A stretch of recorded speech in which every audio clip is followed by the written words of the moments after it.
Welcome back everyone, my name is Eltimar and we are going to be continuing our Let's Play of Wrath of the Righteous. I am back and ready to record. The first part of this video is just going to be a quick summary of things we did in the camp prior to talking to Queen Galfrey, and then the second part is going to be Queen Galfrey herself. We talked to the storyteller, gave him a letter from the Grey Garrison, gave us some experience. We also had him reforge the Covenant of the Inheritor, which gives plus 2 to all spellcaster levels to overcome spell resistance, and also makes all of our weapons good, and Cold Iron for overcoming damage resistance.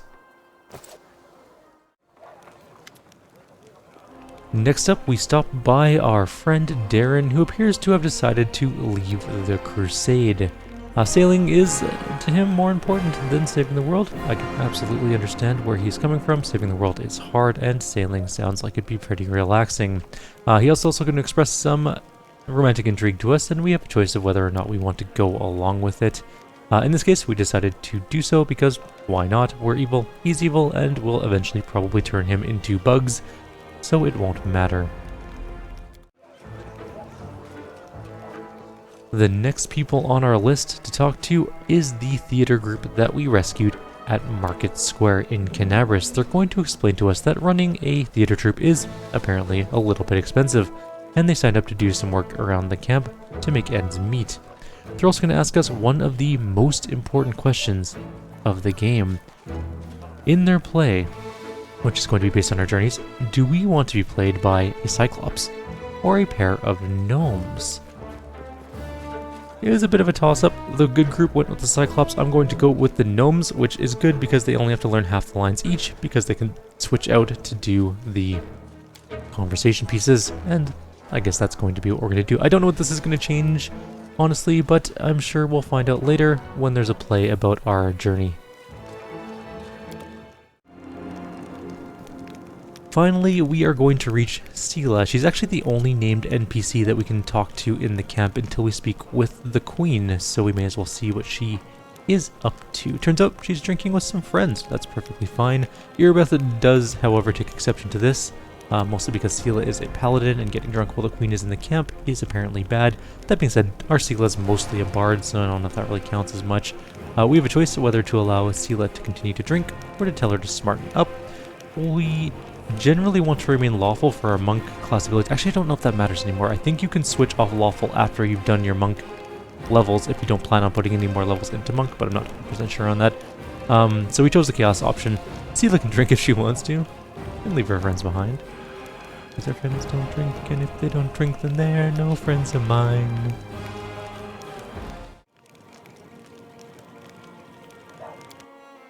Alrighty, we've arrived at the camp tent, and we're going to go talk to Queen Galfrey. Oh, that is some weird graphical stuff, but anyways, we are in here. Time to talk to the Queen.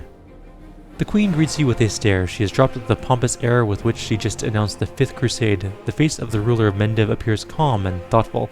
She has made her move and now awaits her opponent's reply. Commander, I'm satisfied with the troop review, but I do not expect they will be sufficient for the task. You will have to prove yourself a shrewd leader and hire the necessary troops with the provided funds. She quickly gets to the point. I have chosen a target for your campaign, and that target is Dresden, our lost outpost within the World Wound. The Sword of Valor was kept there, a banner that was once carried by Iomedae herself. Our greatest relic was lost when the city fell. I should make one thing clear from the start. The Sword of Valor is no mere symbol, but a powerful weapon against demons. The holiness of the banner weakens them and robs them of one of their most dangerous abilities, teleportation. A forced march to Dresden awaits you. The Sword of Valor is kept somewhere within the Citadel. The demons probably think it's a hunting trophy. Its recovery is just as important as retaking the city itself. I hope the task is clear. I'm sending 2 specialists to help you, along with the soldiers. A historian, Nura Denduar, and a cleric, Soziel Bainik. The Queen nods to the human man and the young halfling woman standing next to her. One of the famous inquisitors of the Church of Iomedae also wants to talk to you. The Honorable Leota, whom everyone calls Hawkblade. I do not wish to keep you, Commander. The matter I must discuss with you is extremely important, but it is not directly related to the Crusade. You no doubt wish to meet your new comrades and speak with Her Majesty. Therefore, I shall leave you now. But I ask that you seek me out in the camp at your earliest convenience. Hi! Listen, it's amazing here. It's like I'm in a ballad. There's knights in shining armor, deadly dangers, glorious feats. We are going to show those demons! I'm so tired of sitting in a library reading books about history. It's time I took part in it! I'm glad to help our cause, Commander. If you have some time later, I'd like to speak with you further. You'll have plenty of time to talk. You're the Knight Commander's people now, his trusted advisors and companions. Now then, will you please leave us? Irabeth, you can go too. When we first met at the Defender's Heart, I never imagined you'd make me the commander of the new crusade. Some actions may be deemed bold, or even extreme, and beyond those, there are some you might call the Queen's last resort. I am not a simple monarch. I am at war with the Abyss, a war which has lasted over 100 years.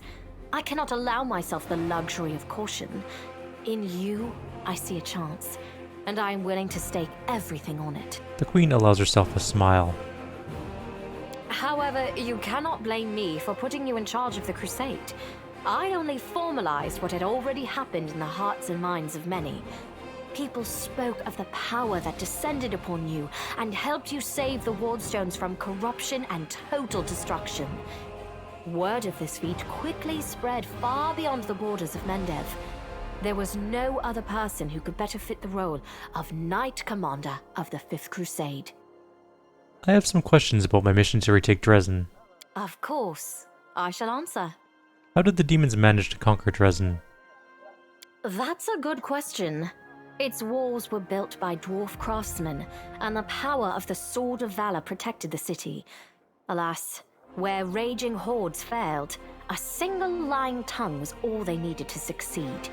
The demoness Minago convinced a young and ambitious crusader named Staunton Vane that the banner belonged on the battlefield. He went on a daring and unapproved raid, and the banner ended up in the enemy's hands. The city fell soon after. Ever since then, for 7 decades, it has served as a citadel for the forces of the Abyss. Staunton Vane, I saw him at the Grey Garrison. He defected to the demon's side. Oh, really? I wasn't informed of this.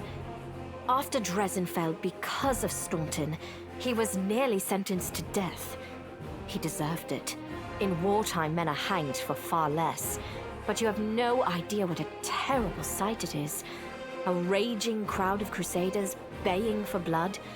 Never have my fighters looked so much like the demons we are fighting. She frowns. I commuted Staunton's sentence and stripped him of his rank.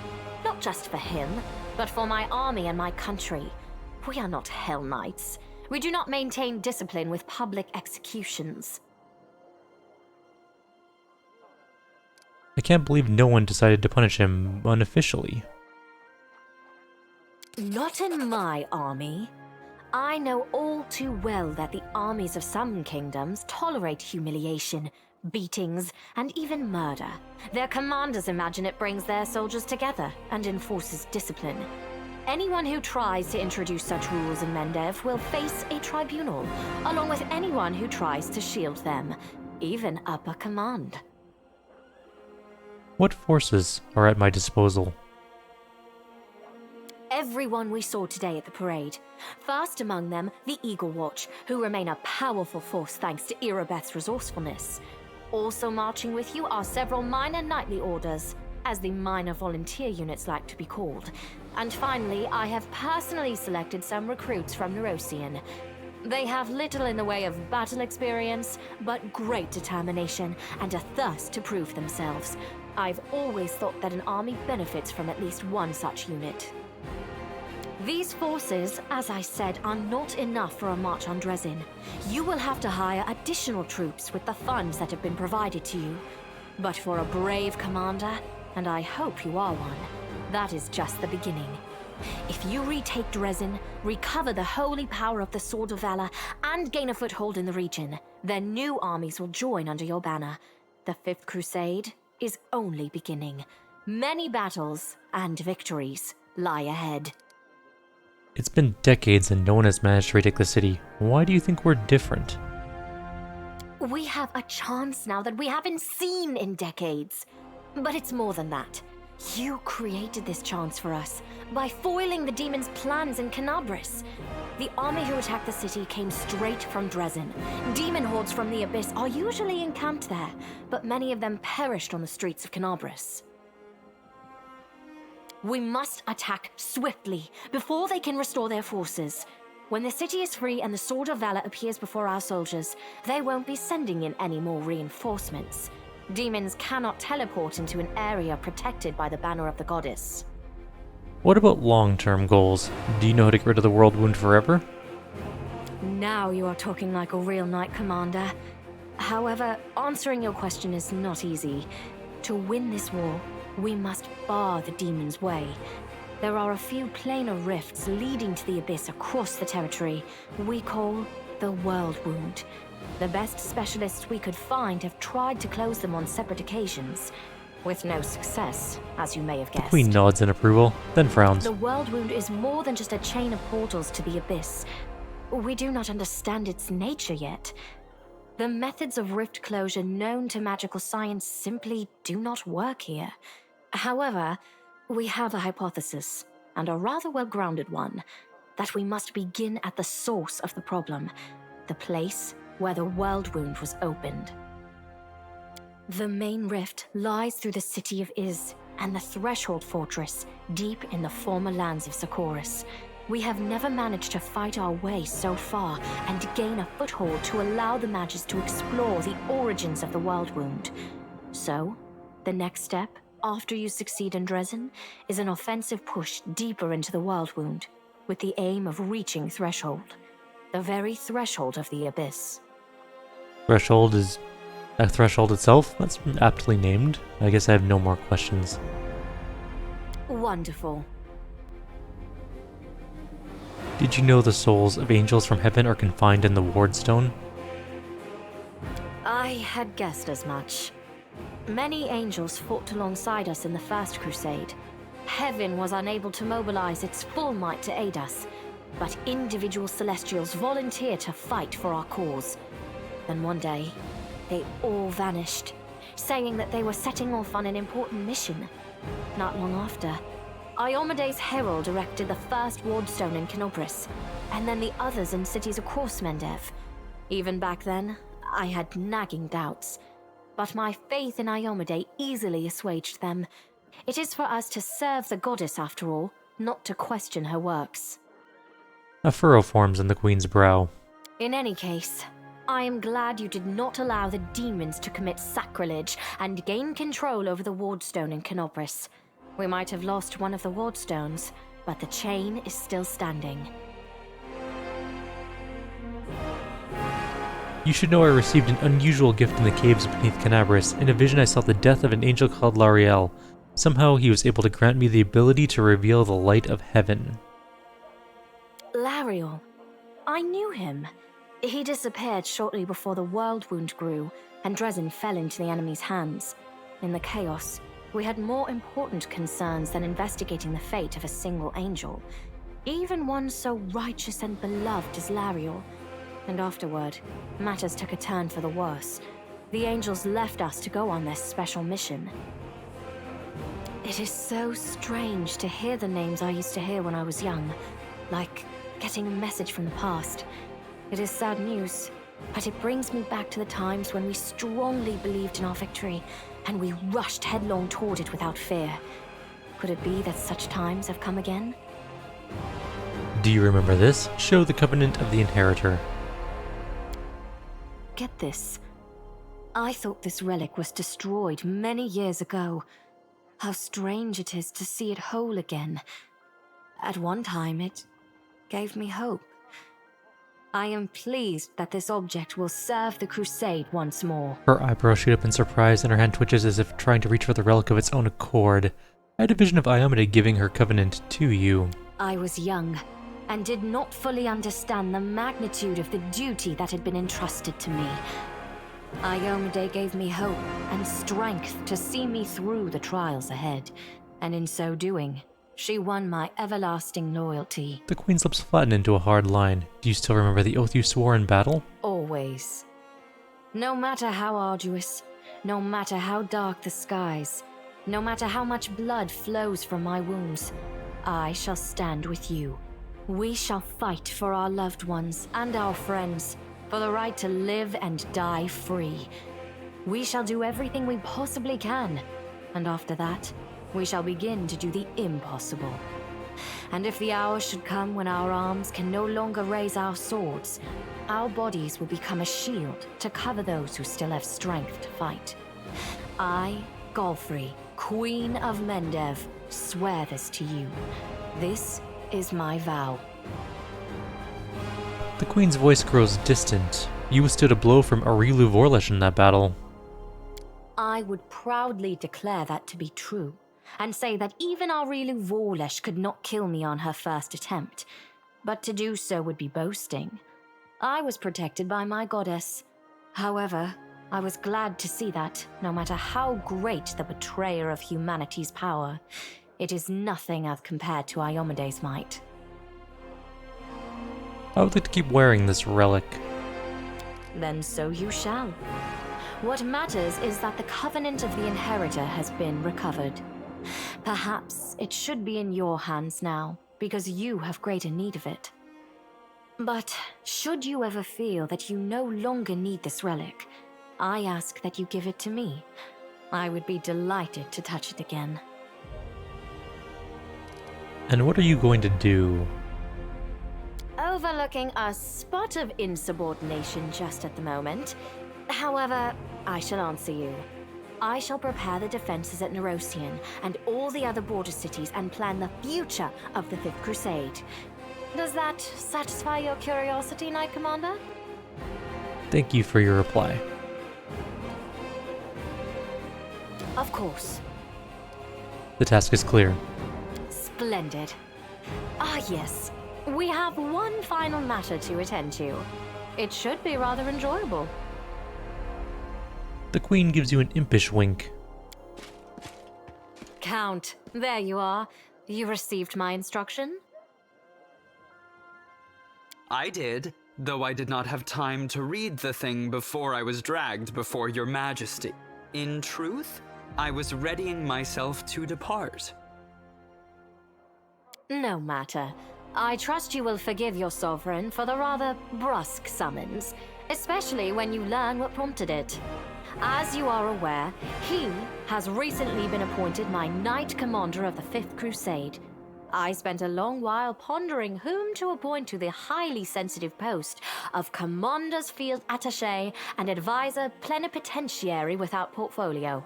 Congratulations, Count. The Queen makes a stately gesture in our direction. It is a great honor, I suppose. Daeran's cool expression wavers, but he seems not fully cognizant of what is happening, that or he's holding himself tightly in check. A rather frivolous gesture for a queen. The adequacy of any measure can only be assessed against the reason that prompted it. Isn't that so, Count? The Queen lets slip a sliver of a smile, then she looks at Daeran. I had my doubts about whether you were ready for such a responsibility, Count, but your conduct in Kenobris has put my mind at ease. So, you will travel with the troops to Dresden. Only the commander may remove you from your post, but I trust that you will dutifully fulfill his orders and make a good showing of yourself. Especially since word of your appointment, Count, will reach the court at any moment. All of Mendev's nobility will be following your successes in service to the nation, including all of your devoted admirers. I even heard that one bard with whom you are particularly friendly has already begun composing a ballad to honor your heroic participation in the crusade and your faithful service to the commander here. Your largesse truly knows no bounds, dear cousin. I am most gratified by the honor you have shown me. The Count offers a bow either as a sign of respect or in order to hide his flushed face. Only the barest quaver can be heard in his voice. Then let's get going. May Iyomade help us.